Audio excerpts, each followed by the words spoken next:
বাংলাদেশে এইসব ব্রয়লার মুরগিদেরকে থামাতে হবে। ককরোচ পার্টি থেকে উৎসাহিত হয়ে বাংলাদেশে এবার জন্ম নিল ব্রয়লার চিকেন পার্টি। আবেগের তাড়নায় বশবর্তী হয়ে তিনি আমাদের বাচ্চাদেরকে তিনি ফার্মের মুরগি বলতে গিয়ে বলেছেন, বাচ্চারা তো ফার্মের মুরগির মতো, মাথায় একটু পানি লাগলে তারা অসুস্থ হয়ে যায়। কিন্তু তার এই বক্তব্যের পরিপ্রেক্ষিতে যে বাচ্চারা রাজপথ আটকে ঘন্টার পর ঘন্টা আন্দোলন করছে এবং চিকেন পার্টির যে জন্ম দিয়েছে এটার ইন্ধনদাতাকে আমরা দেখেছি। আমাদের পার্শ্ববর্তী দেশ ভারতে বেকার সমাজ কী করেছে? ককরোচ পার্টি জন্ম দিয়েছে। ককরোচ পার্টির নেতারা দিন রাত হল্লুর করে শুধু মোদি বিরোধী কথা বলতে থাকে। রাজপথ আটকে এই তেলাপোকাগুলা মানে ককরোচগুলা শুধু হইচই করতে থাকে।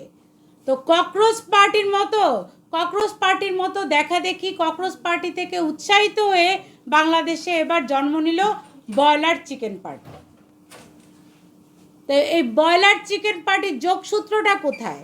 কে ইন্ধনদাতা? ঘন্টার পর ঘন্টা এই ফার্মের মুরগিগুলো রাজপথে কি করে সেটা আমরা জানতে চাই।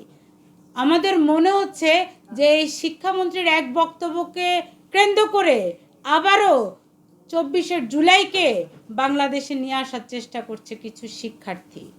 এই শিক্ষার্থীদের আন্দোলন শুধু সিটি কলেজ আর বিভিন্ন কলেজের ভিতর সীমাবদ্ধ রয়নি।